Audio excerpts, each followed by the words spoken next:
So my parents are elderly and they need to move into an assisted living facility. I'm in charge of their estate and I'm in charge of selling their home. How do I organize all their stuff that they no longer need? How do I get help in selling their possessions? Are there people who can help me through this process? How long does it take to organize an estate sale? Help!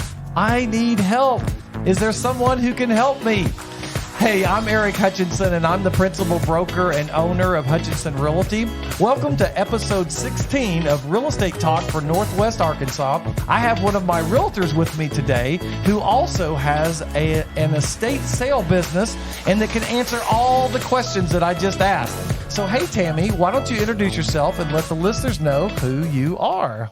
Yes, my name is Tammie Siegelquist, and as Eric said, I am a real estate agent, but I also own an estate sale company, me and my husband. It is Hidden Treasures Estate Sales. If you look for us on Facebook, it's Hidden Treasures Estate Sales NWA. I like that, and it's appropriate, Northwest Arkansas, and I love the hidden treasures. I love the fact that you are helping people transition from one part of their life to another. So we're going to talk about that more in a minute, but before we do, I'm going to go over what we call the real estate weather report. Going to kind of let our listeners know how many houses are for sale. So currently, as of this morning, July 25th, there are currently 1,659 houses for sale. And that sounds like a lot, but that's all of Benton and Washington counties, which is actually an increase from last week when we only had 1,587 houses. And Tammie, I know you know this, but we have low inventories. We've had low inventories for 3 years, and we see it fluctuating up and down. But a 72 house increase in 7 days is pretty good. This is the time of year when people are putting their houses up for sale. Lots of new construction. In fact, 42% of the houses of that 1,659 houses for sale are new construction. So we have almost half the houses are new constructions. So if you're looking for a home, there are houses out there to buy. So it's still a seller's market though. But we're going to look at just briefly the 6 largest towns, and we start south in Fayetteville, and we go northward. So we go Fayetteville, Springdale, Rogers, Bentonville, and then we go west over to Centerton, and then we go into Bella Vista. Those are our 6 largest towns in Northwest Arkansas. So I'm going to go over those 6 largest towns, tell us how many houses are for sale in each town, what the median list price and the price per square foot, and then I'm going to go over kind of the new and resale homes that are in those each town. So I'm going to go through these pretty quick. So in Fayetteville, there are 216 houses for sale. The median list price is $433,950 at $209 per square foot. There are 70 new construction houses in Fayetteville, and there are 146 resale homes. Let's move northward to Springdale. So in Springdale right now, there are 143 houses for sale. The median list price is $461,723 at $197 per square foot. And there are 44 new construction houses and 99 resale homes. So we're going to move northward to Rogers. Rogers has 173 active listings right now at a median list price of $539,999. Not a lot of affordable housing in Rogers right now. And the median list price per square foot is $215 per square foot. There are 31 new construction houses, and there are 102 resale homes. Let's keep going northward to Bentonville. Bentonville has 192 houses for sale, and the median list price in Bentonville is $580,000 at $218 per square foot. Still not a lot of affordable housing in Bentonville. There are 79 new construction houses and 113 resale homes. Let's go west to Centerton. And Centerton has 120 active listings at a median active list price of $407,976 at $205 per square foot. There are 89 new construction houses and 31 resale homes. So Centerton doesn't have a lot of resale property. They've got a lot of new construction homes, and they are probably one of the more affordable areas to live in next to Bella Vista. So we're going to go north to Bella Vista. Bella Vista has 176 96 houses for sale right now. The median list price is $410,000 and a median list price per square foot of $200 per square foot. So Bella Vista has always been our biggest bang for dollar. There are 96 new construction houses and 80 resale homes. So more new houses than resale homes. So let's look at all 6 towns real quickly. There are 1,020 active listings from Fayetteville to Bella Vista, right down the Interstate 49 corridor. And the median list price is $469,775 at $206 per square foot. There are 409 new construction houses and 611 resale homes. So that's our weather report, kind of what we kid about in real estate. So if you are looking for a home, there are houses for sale. It's still a seller's market, and houses are selling usually somewhere around 30 to 50 days. That's usually our days on market. So real quickly, if you're a buyer and you're wanting to get a loan, I checked our local lender this morning. And for a 30-year fixed conventional, 7.375. And Tammie, they've been fluctuating from anywhere from 6 to 7.5%. That's kind of where they've been floating back and forth. To get a government loan, FHA or VA, is right at 7% as of this morning. So every day it seems like they go up or down just a little bit. So if you are a buyer and you're looking for a house and you need a loan, talk to your local lender. And I will tell you, call multiple lenders, not just one. Call multiple lenders because sometimes those rates can fluctuate, and certainly their closing costs can fluctuate. So that's kind of what's going on in the real estate market. But let's talk about our topic. So Tammie, I'm really interested and excited about getting into this a little bit. So I do have parents that are in their 80s, and of course I was just doing a fictional scenario at the very beginning of the podcast, but my parents are not ready to move into a assisted living, but some people are ready for that. And so am I correct in saying that these are kind of the most popular clients that you would have would be either someone who is ready to go into assisted living and they may contact you and want you to come out and consult with them, or it's the kids of the parents who have passed away and they're in charge of the estate sale and they say, hey, we need help here. Can you help us with that? Would that be a logical assumption that those are your 2 main clients?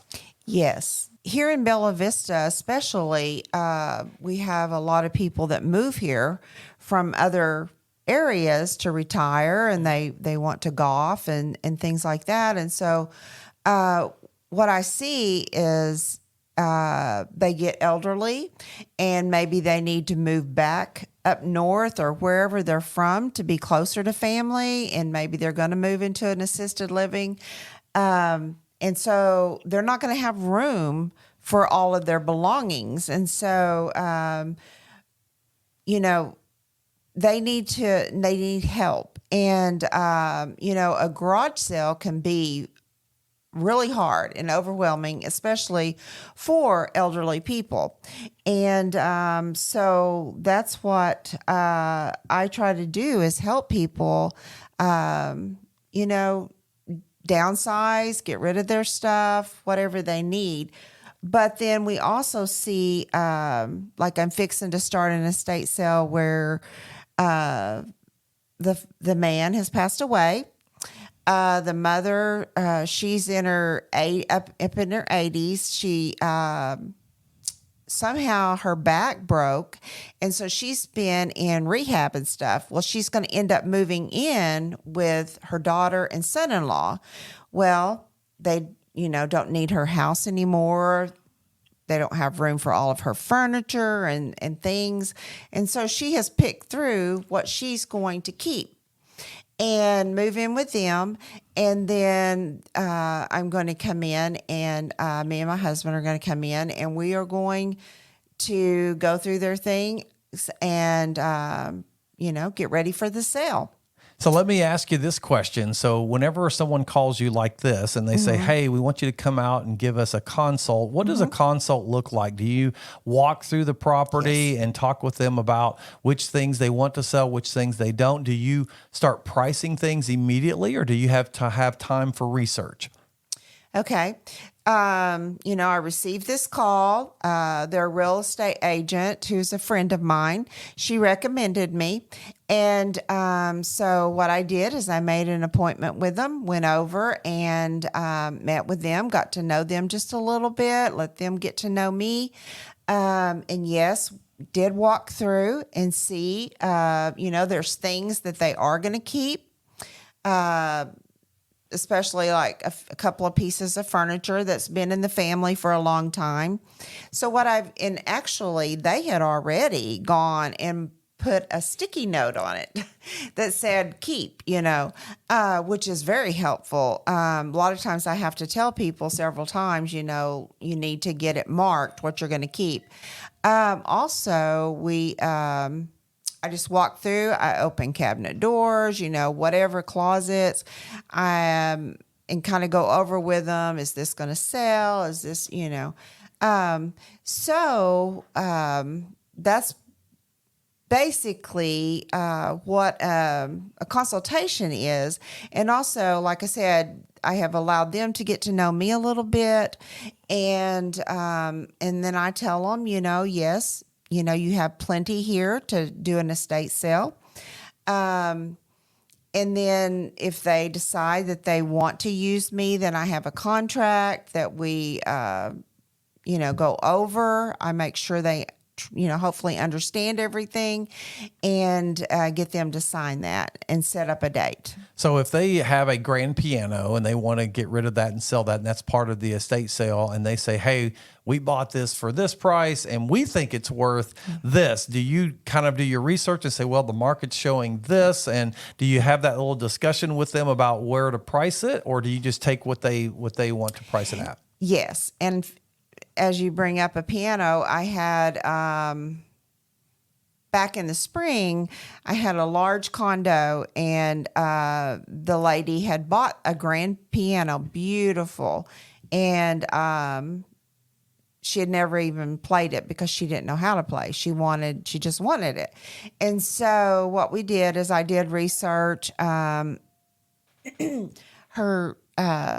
kids, they kind of helped do some research on their end. And then we kind of got together and, said, I told them what I thought it was worth, and what they were willing to take. And we came to that. And actually, because it was so beautiful and I didn't want it to get messed up and it was kind of in a tight area, we went ahead and listed that on Facebook Marketplace ahead of the sale, and it actually sold and was moved out before we even had the sale.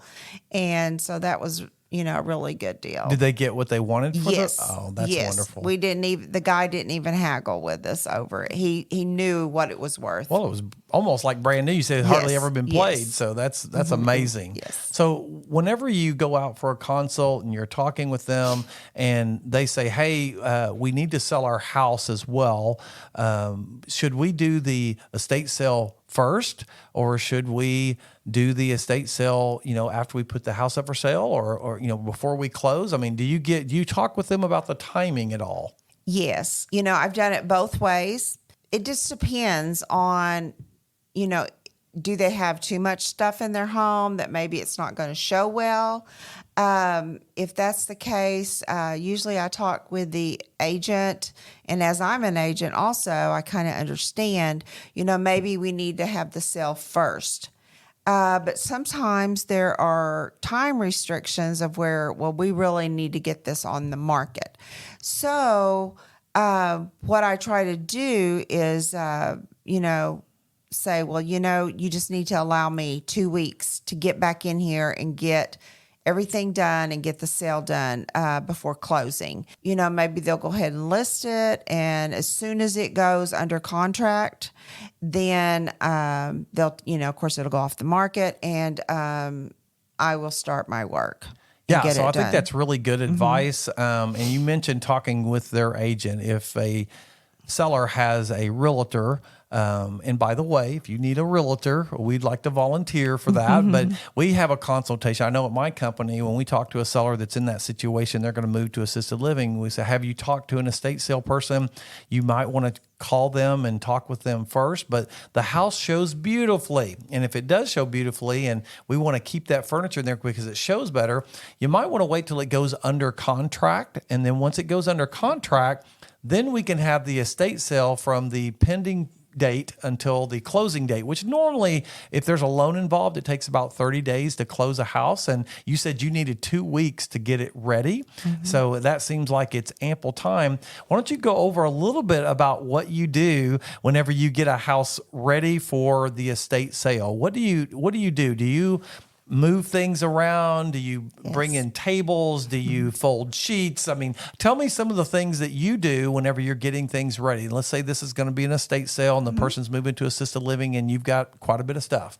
Okay. Let's say it's on a Monday and me and my husband, we bring some tables to start with. We have those white tables that fold up and we bring those and set those up, but we also use countertops. We use, like if they have some china or something like that, we'll set that on the dining room table if they're going to sell that. Or even if they're not going to sell it, we will use that space because we need, as much as we can get. My husband usually works on the garage area, and if there's a workshop, he works on that first, and I stay in the house. We go in and we start pulling things out, kind of organizing it because we like to have things together as much as possible that, like things. And then we start organizing, getting ready so that I can take pictures because I put as many pictures as I can get on estatesales.org when I advertise. And I try to advertise the Tuesday evening before the sale. Then we go back and we start pricing whatever I need to do to get the most amount for my client.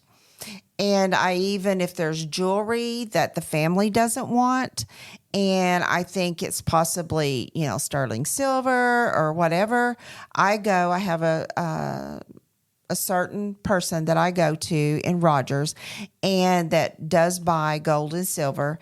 And I feel like he's very honest with me. And so I take it there. If the family doesn't want it, I take it there and he looks at it and he will buy it. And he gives me a really good deal. I feel like more than what I could get at the estate sale itself. There's just a lot of steps and people don't understand sometimes, well, how come it takes you 2 weeks or, whatever? Well, because I want to do a good job for my client and I want to get the most money that I can for them. It's, I don't just do garage sale prices, especially the first day. So you mentioned garage sale several times, and we all know what a garage sale is. Is that kind of the format that you use whenever you have an estate sale? And you mentioned also maybe promoting and advertising it on a Tuesday for a coming weekend sale. How many days? So if you advertise on a Tuesday, do you do Friday, Saturday, and Sunday? Do you just, and I'm assuming it probably depends on how much stuff you've got, right. But is it like a garage sale where people walk through, they look at it, and they go, oh, I want that item, and then they come to you? Or is it an auction? I mean, tell us a little bit about that process. Yes. We pretty much use every room in the house, even the garage. And then if there's a workshop, and yes, the people do come in the house. That's the reason it's really better if the owner if they're still living, that they're already moved to wherever they're going to move, or that they're at least staying with someone. So we have it set up to where if we're using the front door, they come in the front door and they leave the front door. That is for protection of somebody just not walking out with something. but they do come through the house. Most of our clients, I mean, it's just amazing because we really have a following of people that love to do estate sales. And, they're very respectful of things and just, they're like our family in a way after a while because we get to know them so well. It sounds to me like you have repeat customers or repeat Yes. buyers that come in, Yes, and they kind of watch for that. And so you mentioned a website that you advertise on. Is that the only website, or do you advertise on multiple places, social media, or what? Well, we pay to advertise on estatesales.org. Okay. There is estatesales.net, but we pay for estatesales.org. Most of the people here in Northwest Arkansas that do follow estate sales, that's just where they know to go look. Sure. And then, like the day before the sale, I will go in and put that on Facebook Marketplace, and probably, I bet there's 8 garage sale places to shoot it out to. That's like Facebook Marketplace, but it's the garage sale version of Facebook advertising. So, I feel like we're getting it out there to a lot of people. And it's just amazing, the crowds. I mean, usually we have a line before we open. I mean, they're lined up out there.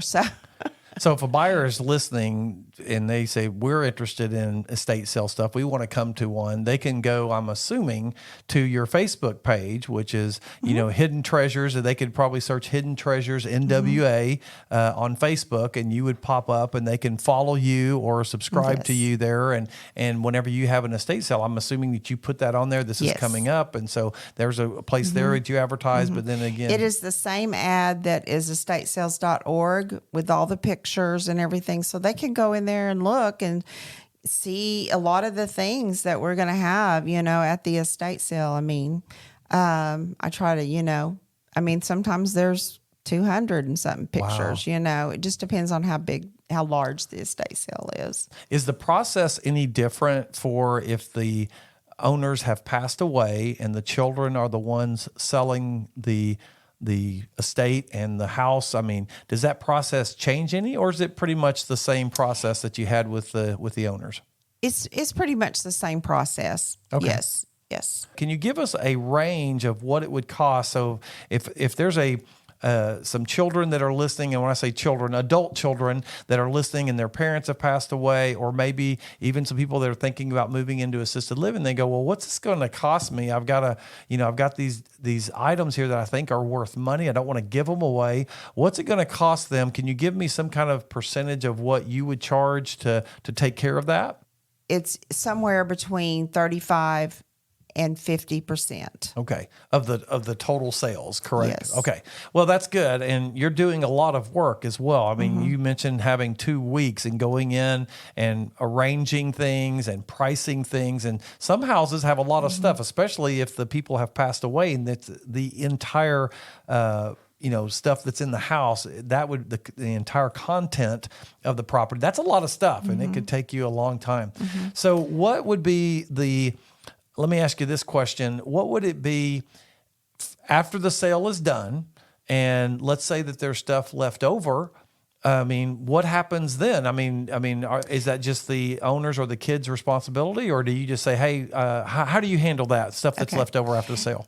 Our services, and it states it in our contract and everything, our services also includes us boxing up everything and getting it all ready and, getting a charity to come and get it. We use a couple of local charities here in Northwest Arkansas, but I have to I have 2 because I have to have someone that's going to come and get all of it, but I let them pick. And then, if they want to do something else with it, that's their, right. After the sale, once the sale is finished, let's say it's 4:00 on Saturday afternoon, then if there's anything that they want to walk back through and look, and if there's anything that they want to take, at that time and say, well, I don't really want this to go to charity or this group or whatever, they're welcome to it because it's their stuff at that time. Tammie, thanks so much for joining me today and for giving us such great information. If you are listening and you've got estate planning needs or questions, I want to encourage you to reach out to Tammie and her husband, Randy Siegelquist, and you can reach out to them at their cell phone numbers at 479-644-3306, or you can email them at hiddentreasuresnwa@gmail.com. You can also visit their Facebook page. Just search Facebook for Hidden Treasures NWA, and they will be posting any sales that are upcoming. Hey, if you're listening today and you are thinking about selling your home or buying your next home, we have 25 experienced agents ready to help you with your next real estate transaction. You can always reach out to us at info@hutchrealty.com, or you can go to our website at hutchrealty.com and you can view every active listing in Northwest Arkansas. Or if you're a seller, you can get a free automated home evaluation. If you like this podcast, don't forget to leave us a positive review and come back next week when we will continue talking about Northwest Arkansas real estate. Thanks for listening, and we'll see you next time.